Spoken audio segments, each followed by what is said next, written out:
Bonjour et bienvenue pour cette discussion hebdomadaire sur l'étude du livre de Mormon. J'aimerais simplement vous rappeler que depuis une semaine ou deux maintenant, vous avez disponible également quelques commentaires qui sont faits par notre collaboratrice et amie Aline Conti, qui va partager chaque semaine des expériences personnelles par rapport au bloc d'écriture que nous étudions. Donc une approche différente. Nous avons pensé que ce serait un bon complément et une occasion de nous faire réfléchir sur le message des livres que nous étudions.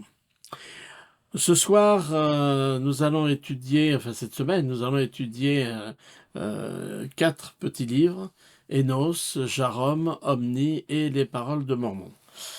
Petit livre, on serait assez tenté de penser, et souvent d'ailleurs on les passe rapidement, qu'ils ne sont pas très très importants, ils sont courts, mais comme vous allez le voir aujourd'hui, nous avons quand même un certain nombre de points intéressants à souligner sur chacun de ces personnages, et surtout par rapport au premier et au dernier. Euh, Nous allons apprendre en effet un certain nombre de choses importantes sur les peuples du livre de Mormon et également, bien sûr, sur le livre lui-même, et sur sa composition et son organisation. Toujours l'idée est bien sûr de voir en quoi ces plaques qui ont été traduites par inspiration de la part de Joseph Smith et qui ont donné ce livre de Mormon que nous avons aujourd'hui, et bien en quoi cela nous aide à nous rapprocher du Christ. Nous allons donc en parler. Alors, on va commencer en parlant d'Enos. Enos, un personnage tout à fait intéressant, on va commencer par ce verset 1. Voici, il arriva que moi, Enos, sachant que mon père était injuste, hein, c'est un fils de Jacob, car il m'instruisit dans sa langue et aussi en me corrigeant et en m'avertissant selon le Seigneur, et béni soit le nom de Dieu pour cela. Alors, on apprend un certain nombre de choses. D'abord, instruisit dans sa langue. On peut se poser la question, mais de quelle langue s'agit-il? En fait, d'après ce que l'on sait, les Néphites pratiquent l'hébreu, puisque c'est leur langue maternelle, et donc c'est la langue qu'ils utilisent pour communiquer, se comprendre, mais qu'ici il s'agit d'une autre langue probablement. On se souvient évidemment de Néphi qui dit qu'il avait été aussi instruit par son père dans tout le premier chapitre de Néphi. Et on peut vraiment supposer qu'il s'agit là d'une instruction particulière sur l'Égyptien réformé, sur ce qui était transmis de père en fils, souvent, de frère à frère, parmi ces prophètes, pour pouvoir lire et transcrire les plaques du livre de Mormon, ainsi que d'autres textes, et que c'est la langue dont il est question. Mais nous avons aussi ces deux éléments. Le père d'Énos, donc Jacob, l'a corrigé et l'a averti selon le Seigneur. Alors, en anglais, on a nurture plutôt que corriger. Alors bon, là évidemment, on peut se poser la question, mais cette idée de nourrir et d'avertir, admonish, si je me souviens bien en anglais, montre le souci de Jacob d'éduquer au mieux son fils. Le nourrir, c'est-à-dire lui donner ce dont il a besoin. L'avertir, c'est le reprendre, le corriger aussi. On a ces deux notions-là. Et je crois que tout parent sait bien que il faut trouver cet équilibre entre sachant donner à chaque enfant ce dont il a besoin, mais aussi parfois en sachant mettre des limites, des corrections et des garde-fous. Si on ne fait que nourrir, euh, je dirais que donner aux enfants ce qu'ils veulent, ce qu'ils désirent, on sait que c'est difficile après pour eux dans leur vie d'adulte. Si par ailleurs on ne fait que corriger, évidemment, on y voit aussi les effets négatifs. Alors, il s'agit là pour chacun de nous, parents, dirigeants, instructeurs, que sais-je, la relation que nous pouvons avoir avec des jeunes qui grandissent, qu'ils soient tout jeunes, tout enfants, et par la suite, de trouver cet équilibre. Un équilibre qui est fait à la fois, sans doute, d'une certaine discipline, mais aussi de beaucoup d'amour. L'amour seul, quelquefois, si c'est en effet laisser faire, n'aura pas les effets souhaités. La correction seule, évidemment, on le sait bien aussi,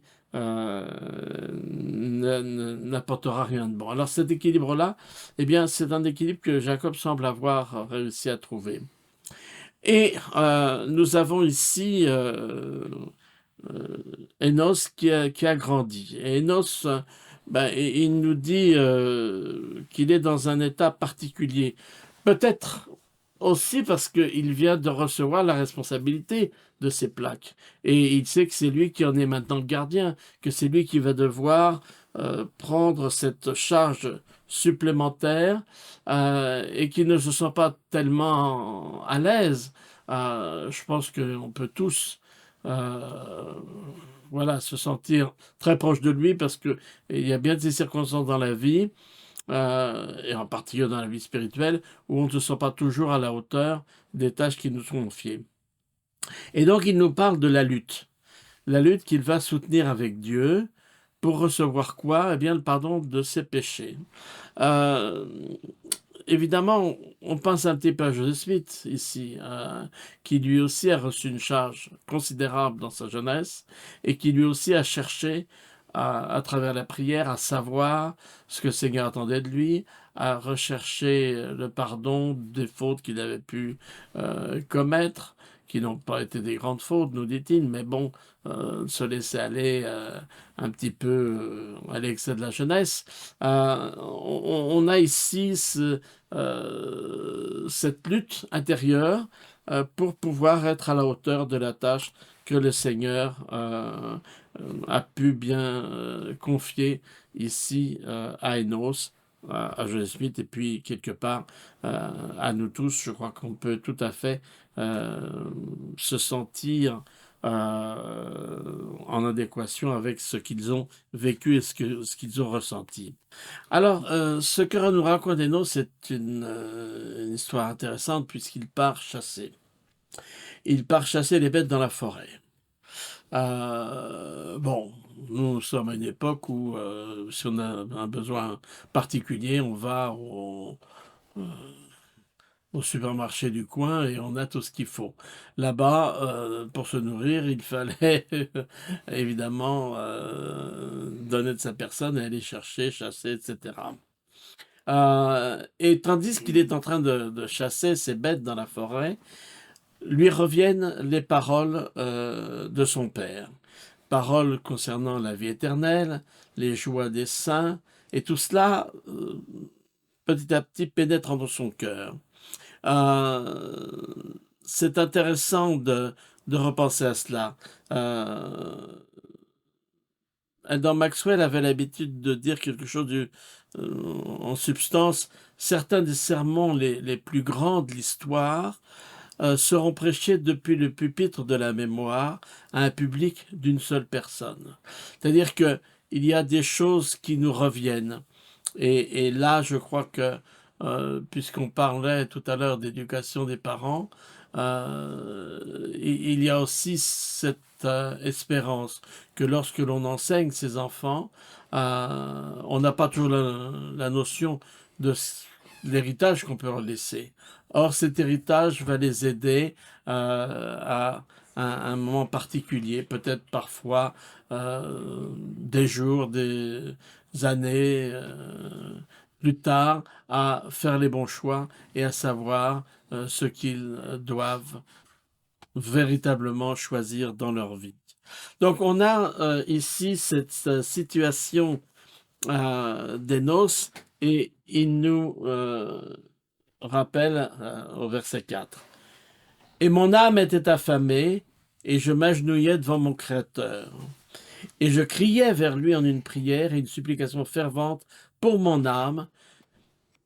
Et je criais vers lui toute la journée. Oui.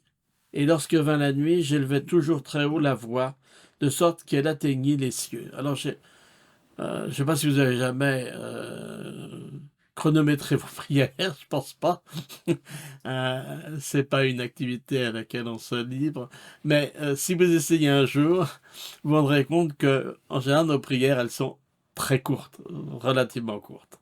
Bon, il y a des moments dans la vie où c'est peut-être plus difficile, où les prières sont plus répétées, plus.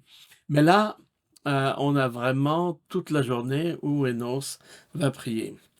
Et ce qui est intéressant, si vous voulez, c'est que on s'aperçoit que Enos, il est parti pour chasser des bêtes, et en réalité, ce qui est en train de se passer en lui, c'est quelque part de combattre la bête qui est en lui. Alors, je mets ça entre guillemets, on pourrait dire l'homme naturel, les tendances très humaines hein, de l'homme qui font que, voilà, la vie n'est pas toujours à la hauteur de ce que le Seigneur peut attendre de nous.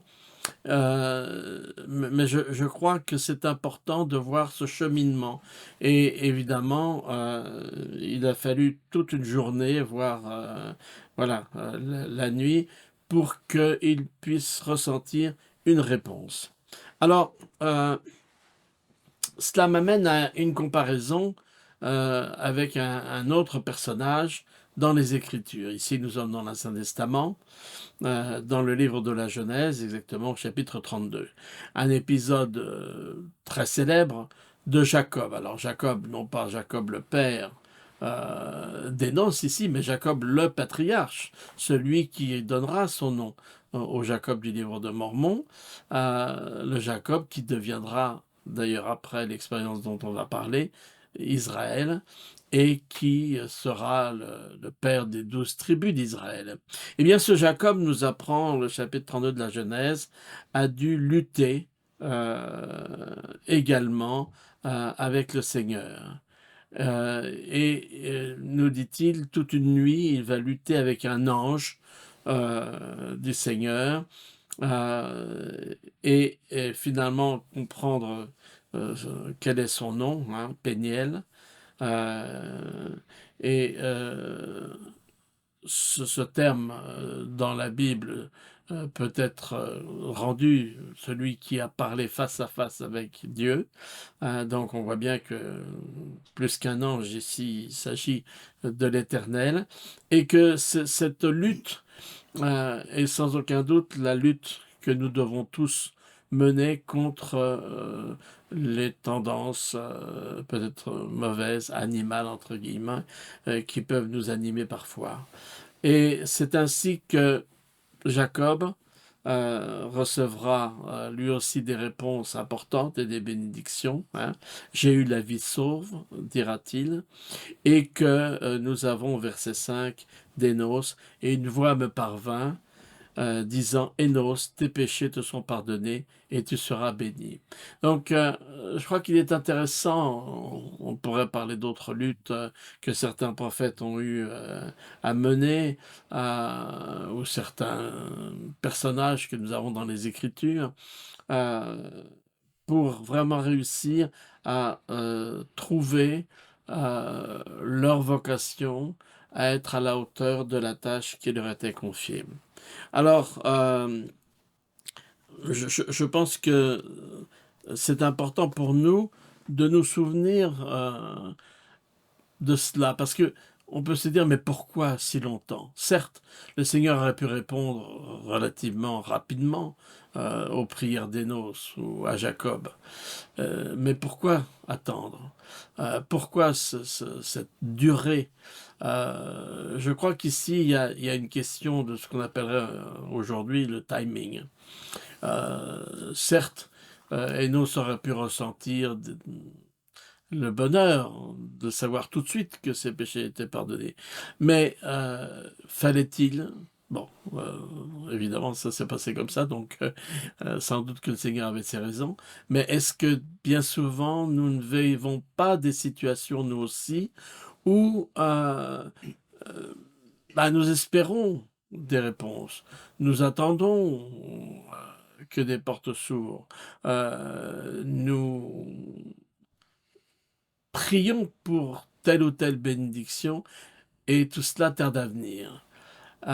Mais si on y réfléchit bien en repensant aux expériences semblables que nous avons pu vivre chacun, peut-être que nous nous rendrons compte que nous avons beaucoup appris du fait de cette attente, du fait de cette nécessité d'aller au-delà du petit effort, mais de persévérer pour recevoir les réponses du Seigneur.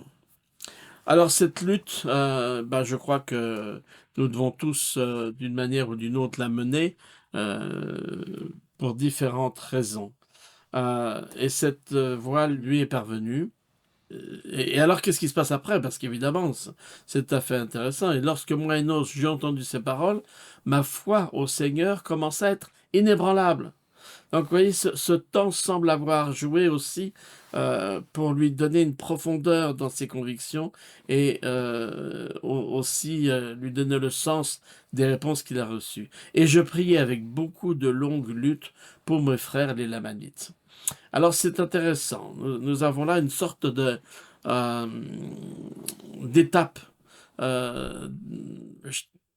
Le mot Enos, d'après ce que l'on sait, signifie homme. Et peut-être que nous sommes à l'image d'Enos. C'est-à-dire qu'on a eu Néphi, on a eu Jacob, on a eu ces personnages, Léhi, qui ont vu Dieu, qui, semble-t-il... là, nous avons Enos qui est peut-être plus proche de nous, d'une certaine manière, et qui a dû... je dis pas que ça a été facile pour les autres, mais qui s'est trouvé dans des situations peut-être plus semblables à celles que nous avons connues ou que nous connaissons. En tout cas, nous avons des étapes que le texte ici semble nous indiquer. La première étape, c'est bien sûr que il va recevoir le pardon de ses péchés. Il va donc y avoir une sorte de purification du vase intérieur, hein, si l'on veut, qui est la première étape. Il s'agit déjà d'être prêt et d'être pur et d'être pardonné et d'être dans un état spirituel d'obéissance. Et puis la deuxième étape, que vous verrez au verset 9, je ne le relis pas ici, mais il va prier pour ses frères, les Néphites. Parce qu'il commence aussi à comprendre que ses frères, nous le verrons, ne sont pas toujours dans la droite ligne de ce que le Seigneur attend d'eux. Et donc, il a un sentiment de vouloir faire tout ce qu'il peut pour ses frères, pour ses prochains, si je puis dire, hein, ceux qui lui sont le plus proches. Et troisième moment de l'étape, eh bien, il va prier pour les Lamanites, c'est-à-dire qu'il arrive à aimer non plus son prochain, son ami, mais ses ennemis. Et là, je crois que nous avons des indications intéressantes. Il arriva que lorsque je priais et travaillais en toute diligence, le Seigneur me dit, « Je vais t'accorder selon ton désir à cause de ta foi. » Et alors, voici ce que je disais de lui, que si mon peuple les Néphites tombés en transgression étaient détruits d'une quelconque manière, et que les Lamanites ne fussent pas détruits, que le Seigneur Dieu préserva des annales de mon peuple. Les Néphites, même si ce devait être par la puissance de son saint bras, qu'elles puissent être apportées un jour futur aux Lamanites, afin qu'ils fussent peut-être amenés au salut. Alors, vous voyez ici que, et nous avons vu ça avec Jacob 5, évidemment, hein, le rôle que le livre de Mormon joue dans ce panorama, si je puis dire, dans cette histoire du peuple d'Israël.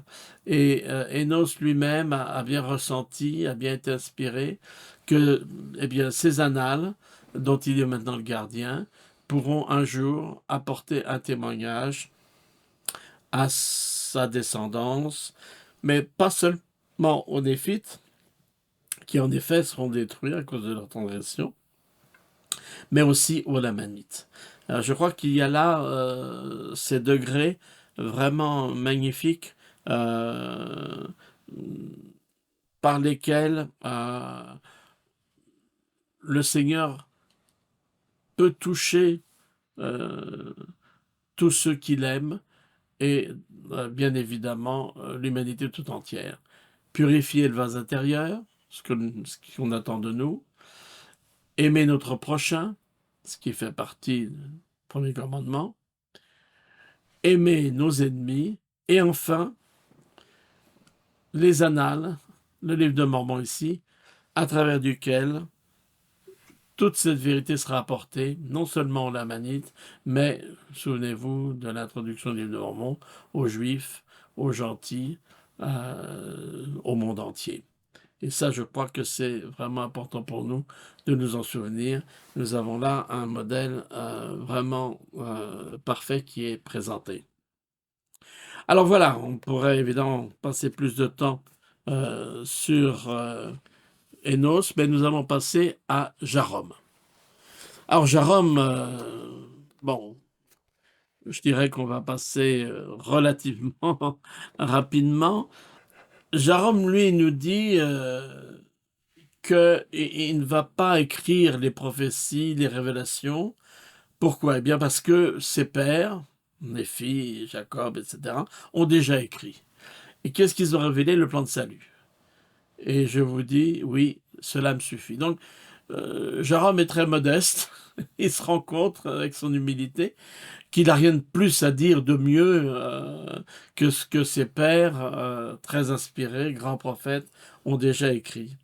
Et donc, euh, il ne va pas s'appesantir là-dessus, mais il y a quand même des éléments qui sont importants à souligner. C'est les situations du peuple néphite déjà à l'époque. Il y avait un nombre extrêmement grand de prophètes parmi nous, et le peuple était un peuple au cou roide, dur d'entendement. Il n'y avait rien sinon une extrême sévérité et la prédication de guerre et de querelles et de destruction, et de leur rappeler continuellement la mort et la durée de l'éternité et les jugements et le pouvoir de Dieu. C'est-à-dire que le peuple à l'époque, ça c'est ce que Enos déjà nous disait à son époque, euh, sous Enos et sous Jarom, eh bien, on voit que les Néphites se sont beaucoup endurcis.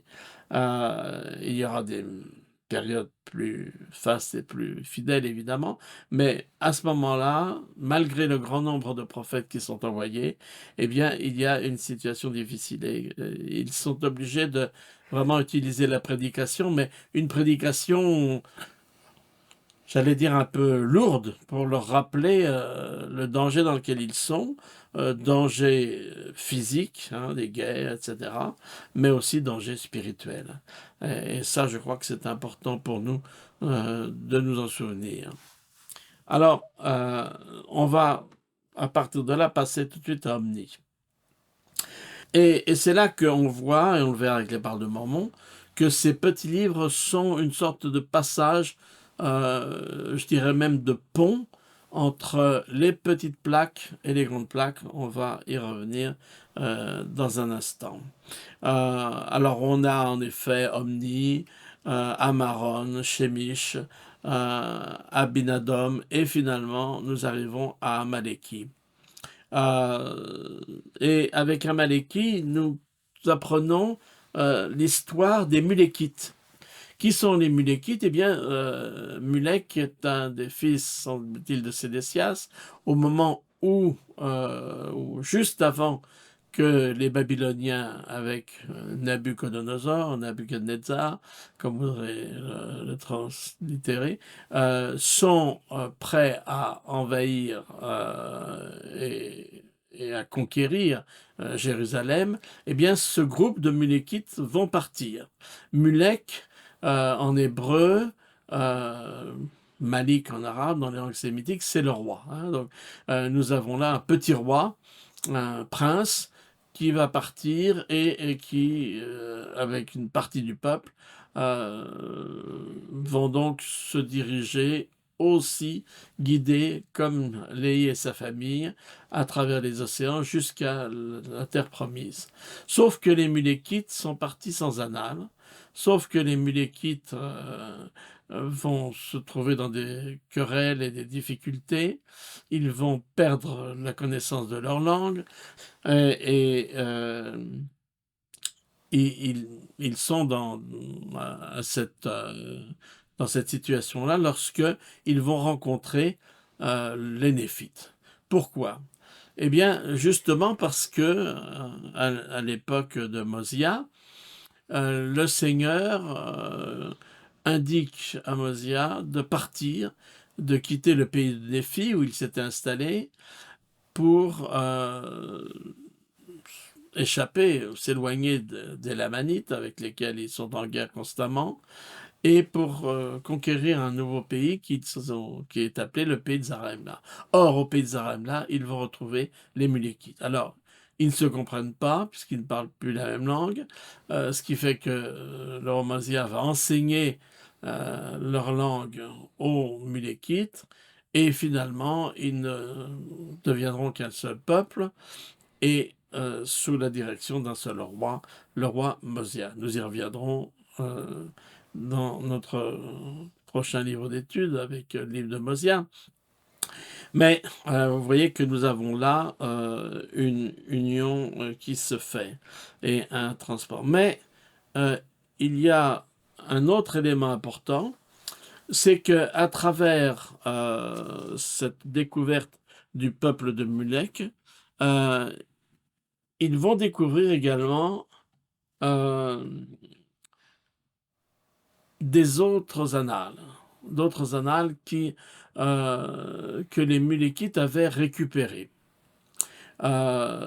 Ici, ces annales datent de l'époque euh, d'un certain Coriantumr, et elles sont gravées sur des pierres et comportent l'histoire d'un autre peuple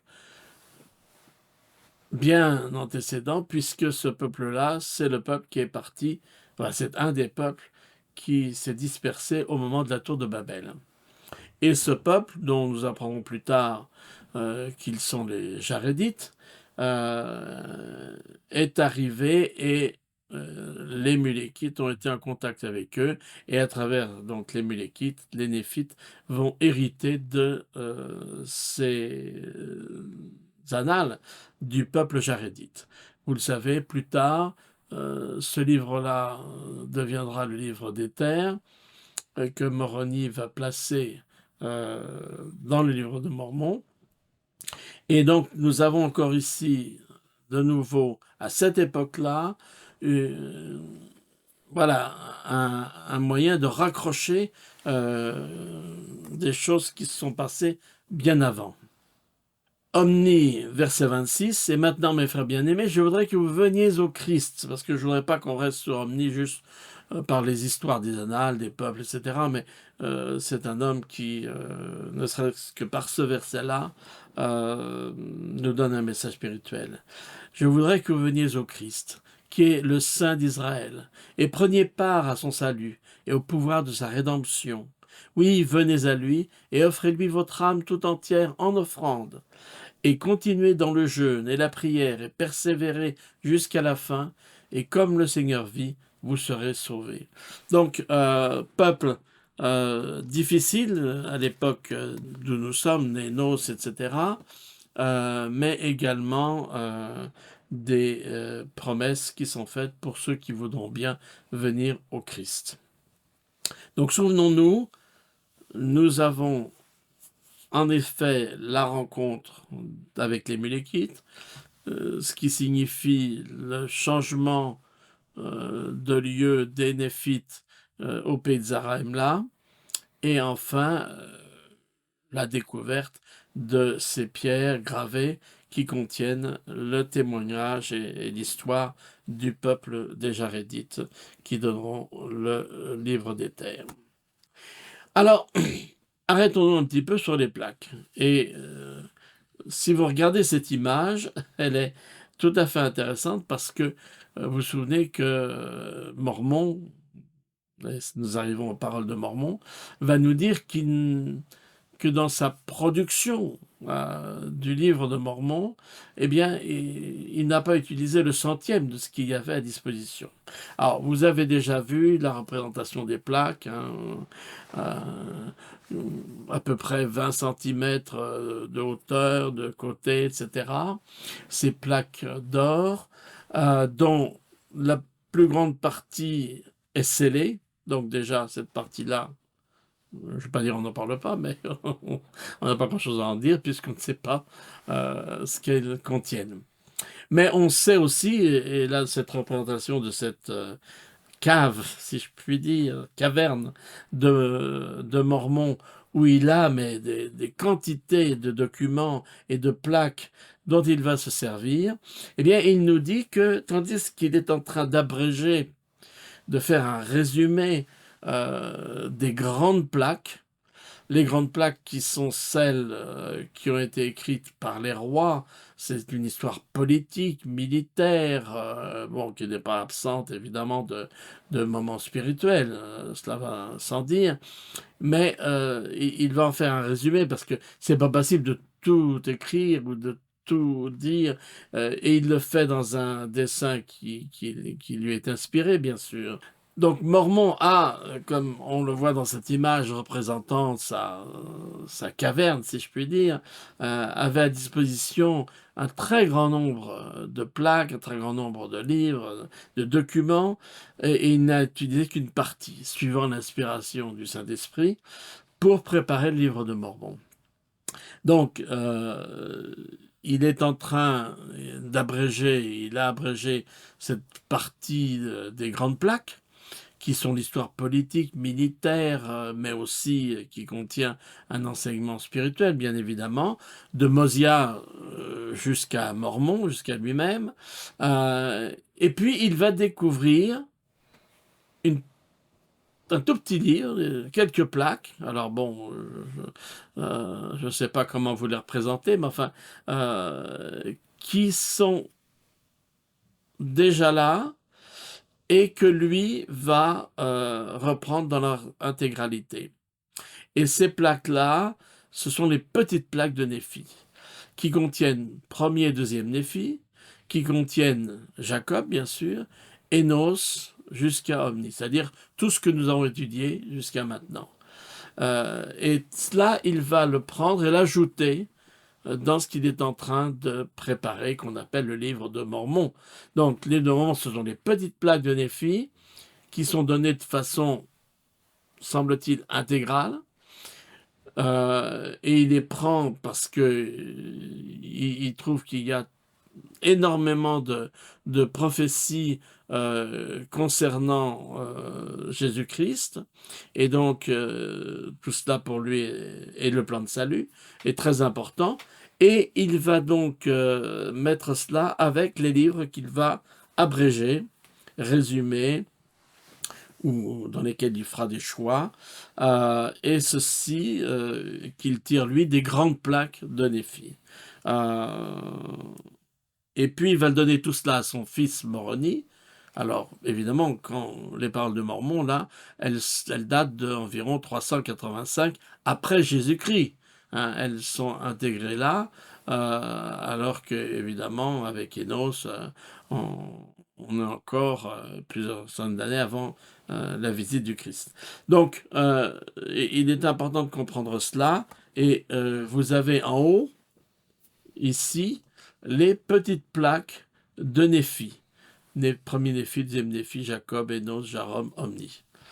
Vous avez après Mosia, Alma et Laman, troisième et quatrième défi.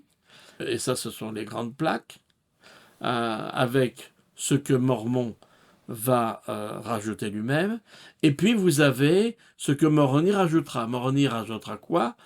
Le livre des terres, donc l'histoire des Jarédites, donc, qui eux se placent environ 2000 ans avant Jésus-Christ, l'époque de la tour de Babel. Et évidemment, le livre dit livre de Moroni, qui conclut le volume, nous le savons, avec un certain nombre de paroles de son père et également des paroles de sa part. Et au milieu, entre les petites plaques que vous avez en haut et les grandes plaques de Néphi que vous avez en dessous, vous avez les paroles de Mormon. Et donc tout cela va être compilé, rassemblé, pour faire ce que nous avons, qui est le Mormon. Et vous voyez ici sur le document que, en effet, vous avez la partie scellée et les plaques du livre de Mormon lui-même. Alors, je rappelle pour mémoire qu'il y avait le livre de Léhi, mais que ce livre de Léhi que Joseph Smith avait, qui était dans les grandes plaques, et que Joseph Smith avait commencé à traduire, eh bien, nous ne l'avons pas en tant que tel, puisque ce sont les 116 pages perdues, mais que ça n'est pas très grave, entre guillemets, puisque nous avons la même histoire résumée dans Premier Néphi. Et puis, bien évidemment, nous avons un certain nombre de documents comme Zénoc et d'autres qui sont intercalés, comme dans Jacob par exemple. Alors, je crois que c'est important et regardons ensemble dans les paroles de Mormon quelques versets, si vous le voulez bien, versets 4 et 5. Et comme les choses qui sont sur ces plaques, donc les petites plaques, me plaisent à cause des prophéties de la venue du Christ, et comme mes pères savent que beaucoup d'entre elles se sont accomplies, oui, et je sais aussi que tout ce qui a été prophétisé à notre sujet jusqu'à ce jour s'est accompli, et que tout ce qui va au-delà de ce jour s'accomplira certainement. C'est pourquoi j'ai choisi ces choses pour terminer mes annales, et ce reste de mes annales, je veux le prendre des plaques de Néphi, et je ne peux écrire la 100e partie des choses de mon peuple. Donc, il nous dit, j'ai pris ces petites plaques parce qu'elles parlaient du Christ, et en particulier des prophéties de sa venue, et que beaucoup de choses s'étaient déjà réalisées. Évidemment, quand il parle presque 400 ans après la visite du Christ sur le continent américain, au Néphite. Donc, il veut par là montrer que des choses se sont accomplies, et bien évidemment que tout s'accomplira. Et au verset 7, vous avez « Et je vais cela dans le but sage, car c'est ce qui m'est chuchoté sous l'inspiration de l'Esprit du Seigneur qui est en moi. Et maintenant, j'aime bien ce passage-là, et maintenant je ne sais pas tout, mais le Seigneur sait tout ce qui est à venir. C'est pourquoi il agit en moi, pour que je fasse selon sa volonté. » Alors évidemment, si Mormon ne sait pas tout, je pense que chacun d'entre nous est conscient que nous avons un trésor dans ce livre de Mormon qui nous donne accès à des choses eh bien, que nous n'aurions pas eu sans lui. Alors, vous voyez le livre de Mormon tel qu'il est, le manuscrit original, celui qui sera dicté par Joseph Smith, ensuite le manuscrit que l'Église d'ailleurs vient tout récemment d'acquérir de l'imprimeur, et enfin le livre de Mormon tel qu'il sera édité en 1830 et tel que nous l'avons aujourd'hui à notre époque en 2024, cet autre témoignage de Jésus-Christ.